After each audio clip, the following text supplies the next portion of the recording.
کو جو فضیلت ملی وہ اس سوز عشق کی وجہ ملی۔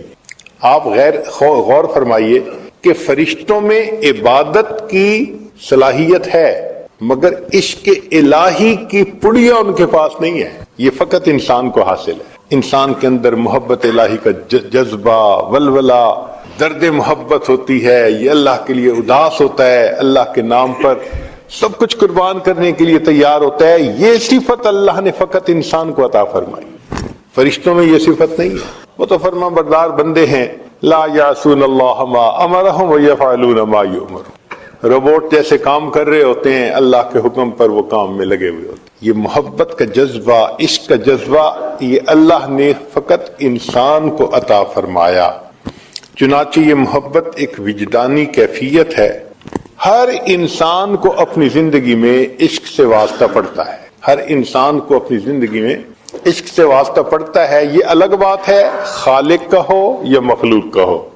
خالق کے عشق سے مراد وہ تمام محبتیں جو شریعت کے مطابق ہیں، اللہ کی محبت، نبی علیہ السلام کی محبت، صحابہ کی، اولیاء کی، ماں باپ، میاں بیوی، یہ تمام محبتیں جو شریعت میں جائز ہیں ان کو اللہ کی محبت کہتے ہیں، اور جو دائرہ شریعت سے ہٹ کر ہیں، نفسانی، شیطانی، شہوانی، ان کو مخلوق کی محبت کہتے ہیں۔ تو واسطہ تو ہر بندے کو پڑتا ہے۔ دل بہر محبت ہے، محبت یہ کرے گا، لاکھ اس کو بچا تو یہ کسی پر تو مرے گا، پتھر سے ہو، خدا سے ہو یا پھر کسی سے ہو، آتا نہیں ہے چین محبت کیے بغیر۔ اس کی مثال یوں سمجھ لیجئے کہ یا تو کمرے کے اندر روشنی ہوگی، اگر روشنی نہ ہوئی تو اندھیرا ضرور ہوگا۔ اسی طرح یا تو انسان کے دل میں اللہ رب العزت کی محبت کی روشنی ہوگی، اگر وہ نہ ہوئی تو مخلوق کی محبت کا اندھیرا ضرور ہوگا۔ کوئی بندہ یہ نہیں کہہ سکتا کہ میرے دل میں تو کسی کا عشق ہے ہی نہیں۔ ہاں، اس کا فطری طور پر اس کا مادہ فطری طور پر ہر انسان کے خمیر میں رکھ دیا، جب ماحول مناسب ملتا ہے تو پھر وہ پھلتا پھولتا ہے۔ جیسے بیج ہوتا ہے نا، بیج کو مناسب زمین مل جائے، ماحول مل جائے تو درخت بن جاتا ہے، پھل پھول دیتا ہے۔ مناسب ماحول نہ ملے تو بیج الٹا مر جاتا ہے۔ اسی طرح محبت کا لفظ حبہ سے بنا ہے، اور حبہ عربی میں دانے کو کہتے ہیں، یہ دانے ہیں۔ اس کو اگر نیکی کا ماحول مل جائے تو انسان کے اندر اللہ کی محبت کا بیج وہ پھر پھل پھول دینے شروع کر دیتا ہے، نیکیوں کے اعمال ظاہر کرتا ہے۔ اور اگر ماحول مناسب نہ ملے تو یہ پھر بیج مر جاتا ہے۔ چنانچہ سمندر کے اندر جب چاند کی پہلی تاریخ ہوتی ہے تو سمندر بالکل کام اینڈ کوائٹ ہوتا ہے، کوئی لہریں نہیں ہوتی۔ لیکن جب 14ویں کا چاند ہوتا ہے نا تو مد جزر ہوتی ہے، ہائی ٹائیڈ اس کو کہتے ہیں۔ حتیٰ کہ اس کے باقاعدہ سکیجول بنے ہوئے ہیں، اور جو بحری جہاز چلتے ہیں وہ اس کا خیال رکھ کے چلتے ہیں کہ ایسا نہ ہو کہ کہیں ہائی ٹائیڈ میں جہاز کسی ایکسیڈنٹ کا شکار نہ ہو جائے، ڈوب جاتے ہیں جہاز۔ تو دیکھیے، جب چاند پوری آب و تاب پہ ہوتا ہے تو سمندر کا پانی اچھلتا ہے۔ کیوں اچھلتا ہے؟ اس کی لہریں ہوتی ہیں، مقناطیسی لہریں، اس کی گریویٹیشنل فورس ہوتی ہے، وہ کھینچتی ہے۔ تو جس طرح چاند کی مقناطیسی لہریں سمندر کے پانی کو اپنی طرف متوجہ کرتی ہیں، اسی طرح اگر چاند سامنے ہو، یہ چاند جیسی کوئی صورت سامنے ہو تو بندے کے دل میں بھی پھر محبت کی لہریں اٹھتی ہیں۔ اب یہاں سے ایک اشکال کا پتہ چلا کہ ایک صحابی تھے سیدنا حذیفہ رضی اللہ تعالیٰ، ایک دن اپنے گھر میں تھے، کہنے لگے نافق حنظلہ، حنظلہ منافق ہو گیا، اور یہ کہتے ہوئے نبی اسلام کی خدمت میں چل پڑے۔ راستے میں صدیق اکبر ملے، پوچھا کیا حال ہے؟ کہنے لگے نافق حنظلہ۔ بھئی کیوں؟ کہ جو نبی علیہ الصلوۃ والسلام کی مبارک صحبت میں دل کی کیفیت ہوتی ہے، گھر جاتے ہیں تو وہ نہیں ہوتی، تو یہ تو منافقت ہے، یہ تو درنگی ہے۔ تو صدیق اکبر کہنے لگے کہ ہاں یہ تو ہمارے ساتھ بھی ہوتا ہے، اور پوچھتے ہیں۔ چنانچہ نبی علیہ السلام کی خدمت میں حاضر ہوئے، اے اللہ کے حبیب صلی اللہ علیہ وسلم، ہمارے ساتھ یہ معاملہ۔ نبی علیہ الصلوۃ والسلام نے فرمایا، حذیفہ، جو کیفیت میری صحبت میں تمہارے دل کی ہوتی ہے، اگر ہر وقت رہے تو فرشتے راستہ چلتے تم سے مسافہ کرنے لگ جائیں گے. یہ تو گائے گائے کہیں کہیں ہوتی ہے. تو یہاں تک تو بات سمجھ آ گئی. اب علماء نے لکھا کہ دیکھیں صحابہ رضوان کی کیفیت میں کوئی فرق نہیں تھا کہ وہاں محبت زیادہ تھی گھر آ کے محبت کم تھی. فرق یہ تھا کہ جب نبی علیہ الصلوۃ والسلام کی صحبت میں جاتے تھے تو وہاں حسن کا چاند سامنے ہوتا تھا. تو صحابہ کے دل میں مد و جزر ہوتی تھی محبت کی. اور جب گھروں میں آ جاتے تھے تو جیسے پہلی تاریخ کو سمندر کام اینڈ کوائٹ ہوتا ہے دل کی وہ کیفیت ہو جاتی. یہیں سے ایک مسئلہ اور بھی واضح ہوا.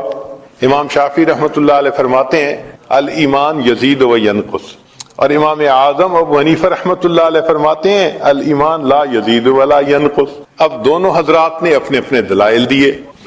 امام شافعی رحمۃ اللہ فرماتے ہیں کہ اس کی کمیت بڑھتی بھی ہے گھٹتی بھی ہے، اور اس پہ انہوں نے دلائل دیے ہیں. امام اعظم رحمۃ اللہ نے فرمایا نہیں مقدار وہی رہتی ہے، اس کی کیفیت گھٹتی بڑھتی ہے. چنانچہ امام اعظم رحمۃ اللہ علیہ کی جو بات تھی اس کو علماء نے کہا کہ وہ زیادہ ٹھوس تھی، اضبط تھی مضبوط کی بجائے. اور اس کی بھی یہی دلیل تھی کہ امام صاحب کہتے ہیں کہ جس طرح سمندر کا پانی پہلی تاریخ کو بھی مقدار میں اتنا ہی ہوتا ہے اور 14 تاریخ کو بھی مقدار میں صرف مد و جزر کا فرق ہوتا ہے. یہی ایمان کی کمی بیشی ہے کہ انسان اپنی ایمان کی کیفیت میں کبھی کمی اور بیشی محسوس کر رہا ہوتا ہے، مقدار میں کمی بیشی نہیں ہوتی، وہ وہی ہوتی ہے. اس لیے شریعت نے کہا کہ تم اپنی نگاہوں کی حفاظت کرو. جو نگاہوں کی حفاظت کرے گا یقیناً وہ پاک دامنی کی زندگی گزارے گا. جس کی نظر محفوظ نہیں ہوگی وہ پاک دامنی کی زندگی نہیں گزار سکے گا. امام اعظم امام ربانی مجدد ثانی رحمۃ اللہ نے لکھا ہے کہ آنکھ کا دیکھنا ابتدا ہے اور پھر زنا کا ارتکاب یہ اس کی انتہا ہے. جو انتہا سے بچنا چاہتا ہے اسے ابتدا سے بچنا پڑے گا، نہیں بچے گا تو پھر انتہا تک بھی پہنچ جائے گا. اس لیے فرمایا قل للمؤمنین یغضوا من ابصارہم، ایمان والوں سے کہو اپنی نگاہوں کو نیچا رکھ. اس پر کسی شاعر نے شعر کہا کہ جس غذا میں بھی ہو نمک شامل واجب الاحتیاط ہوتی ہے. بعض غذائیں ہوتی ہیں نا ان میں نمک ہوتا ہے، تو نمک ہونے کی وجہ سے وہ بلڈ پریشر والے بندے کو نقصان دیتی ہیں، ہائی بلڈ پریشر کر دیتی ہیں. تو ڈاکٹر لوگ کہتے ہیں کہ بھئی آپ سالٹ استعمال نہ کریں. تو اس پر شاعر نے شعر کہا کہ جس غذا میں بھی ہو نمک شامل واجب الاحتیاط ہوتی ہے، جن کی صورت میں ہو نمک شامل واجب الاحتیاط ہوتے ہیں. کچھ صورتیں بھی ہوتی ہیں ان میں بھی نمکین صورتیں ہوتی ہیں. نمکین کیوں کہا کہ بار بار دیکھنے کو دل کرتا ہے. میٹھا بار بار نہیں کھانے کو دل کرتا، میٹھے سے بندہ تنگ آ جاتا ہے. چنانچہ ہم بچپن میں اپنے اسکول میں انگریزی کی کتاب میں سٹوری پڑھتے تھے. ایک بادشاہ کی کئی بیٹیاں تھیں، اس نے پوچھا کہ کون مجھ سے زیادہ محبت کرتا ہے. کسی نے کہا میں شہد کی طرح، کسی نے کہا میں مٹھاس کی طرح، کسی نے کوئی میٹھی چیز. سب نے میٹھی چیزوں کا تذکرہ کیا. ایک بیٹی نے کہا ابو مجھے آپ سے محبت ہے نمک کی طرح. تو باپ کو بڑا غصہ آیا، اس نے اس کو سزا دی. خیر سزا اس نے برداشت کر لی. پھر ایک وقت آیا کہ سب بچیوں کی شادی ہو گئی. اب جب شادی ہو گئی تو ایک دن بادشاہ اپنی اس بیٹی کے گھر آیا جس سے اس کو کہا تھا کہ مجھے آپ سے نمک کی طرح محبت ہے. تو خیر بچی نے اپنے باپ کے لیے بہت درجنوں کھانے بنائے، سب میٹھے. خیر ایک وقت تو اس نے کھا لیے کھانے.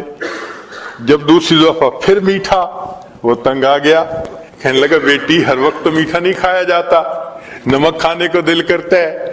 کہنے لگے ابا جان میں نے کیا کہا تھا، ساری عمر نمکین کھانا کھاتے رہیں گے تنگ نہیں ہوں گے، میٹھے سے تنگ ہو جائیں گے، نمک سے تنگ نہیں ہوں گے. تو نمکین چیز کو بار بار کھانے کو دل کرتا ہے.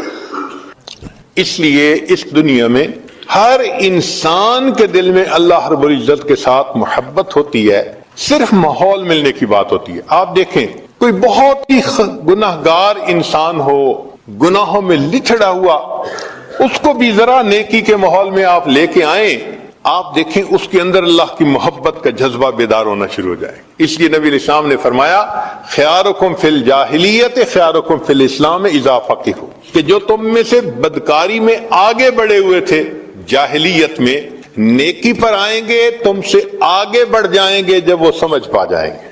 تو جذبہ تو اندر ہوتا ہے نا بندے کے. تو یہ محبت کا جذبہ اللہ رب العزت نے ہر بندے کے دل میں رکھا. صرف اس کو مناسب ماحول ملنے کی ضرورت ہوتی ہے.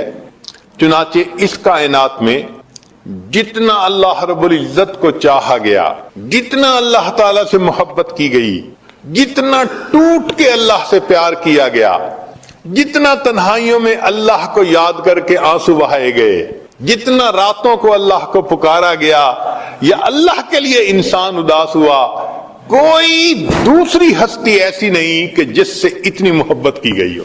یہ فقط اللہ کی شان ہے.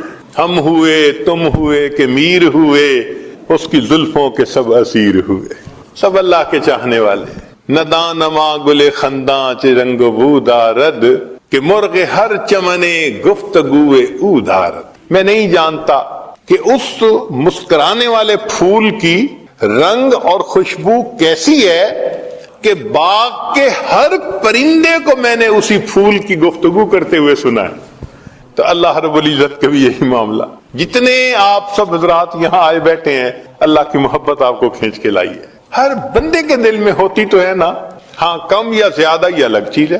اب دیکھیے پانی، اگر آپ گرمی کے موسم میں ٹیپ واٹر کو لیں، آپ کہیں گے جی ٹھنڈا پانی ہے مجھے گرم چاہیے. اب عام حالات میں برف کے بغیر تھا تو اس کو گرم کہا. پھر ایک وہ بھی پانی گرم ہوتا ہے جس سے ہاتھ دھلواتے ہیں، نیم گرم، اور ایک چائے کے لیے بھی کھولتا ہوا پانی گرم. تو تینوں کے لیے لفظ تو گرم کا استعمال ہوا، مگر ایک کم گرم تھا، ایک درمیانہ گرم تھا، ایک زیادہ گرم تھا. اسی طرح محبت ہر ایمان والے کے دل میں اللہ کی ہوتی ہے. جس نے بھی کلمہ پڑھا اس کے دل میں اللہ کی محبت موجود ہے. بس اتنا فرق ہے کہ کسی کے دل میں ذرا کم ہوتی ہے، کسی کے دل میں درمیانی ہوتی ہے، اور کسی کے دل میں بہت گرم ہوتی ہے، ٹھاٹھے مار رہی ہوتی ہے. یہیں سے فرق پڑ جاتا ہے. اور ان محفلوں میں، مسجدوں میں آ کے ہم نے اسی محبت کو اور بڑھانا ہوتا ہے تاکہ ایک جذبہ محبت کا دل میں آ جائے اور انسان کے لیے پھر اللہ رب العزت کی عبادت کرنی آسان ہو جائے. اگر یہ محبت الہی انسان کے دل میں نہ ہو تو پھر انسان کی قیمت ہی کیا ہے. چنانچہ فرمایا کچھ اور ہی نظر آتا ہے کاروبار جہاں، نگاہ شوق اگر ہو شریک بے نائی، نگاہ شوق میسر نہیں اگر تجھ کو، تیرا وجود ہے قلب و نظر کی رسوائی. اگر انسان کے اندر عشق والی نظر ہی نہیں تو پھر اس کے اندر ہے کیا؟ پھر اس کو دوسرے جانداروں پر فضیلت کس لحاظ سے ہے؟ اسی لیے تو ہے کہ یہ اللہ رب العزت سے محبت کرتا ہے، اللہ رب العزت کے اوپر اپنی جان دیتا ہے. عقل و دل و نگاہ کا مرشد اولی ہے عشق. عقل و دل و نگاہ کا مرشد اولی ہے عشق. عشق نہ ہو تو شرع و دین بت قدائے تصورات. اگر دین سے محبت الہی کو نکال دیا جائے تو پیچھے چند تصورات کے اور کیا بچتا ہے؟ تو اصل چیز تو اللہ کی محبت ہے. یہ پوری شریعت کا نچوڑ ہے. چنانچہ مومن کی زندگی کو دیکھیں، اس میں عاشق کی تمام علامتیں پائی جاتی ہیں. مثلا کوئی بھی عاشق ہوگا، سب سے بڑی علامت کہ وہ بار بار محبوب کے گھر کی طرف چکر لگائے گا، اس کا گزارا نہیں ہوتا. مومن کو دیکھو، کم از کم دن میں 5 مرتبہ اپنے گھر سے اللہ کے گھر کی طرف، جیسے اذان سنی بھاگتا ہے، ایک نماز پڑھی دوسری اذان سننے کے لیے انتظار. نبی علیہ الصلوۃ والسلام فرمایا کرتے تھے ارحنی یا بلال، بلال میری آنکھوں کو ٹھنڈک پہنچا دے، اذان دے کر میرے دل کو ٹھنڈک دے دے. نبی علیہ الصلوۃ والسلام کو اذان اتنی اچھی لگتی تھی. چنانچہ سیدہ شریکر لانا فرماتی ہیں کان رسول اللہ صلی اللہ علیہ وسلم یحدثنا ونحدثہ، کہ نبی علیہ السلام ہم سے گفتگو کر رہے ہوتے تھے، ہم نبی علیہ السلام سے گفتگو کر رہے ہوتے تھے، لیکن جیسے ہی اذان کی آواز آتی تھی کأنہ لم یعرفنا ولم نعرفہ، ایسے نبی علیہ السلام اذان کی آواز سن کے ہو جاتے تھے، وہ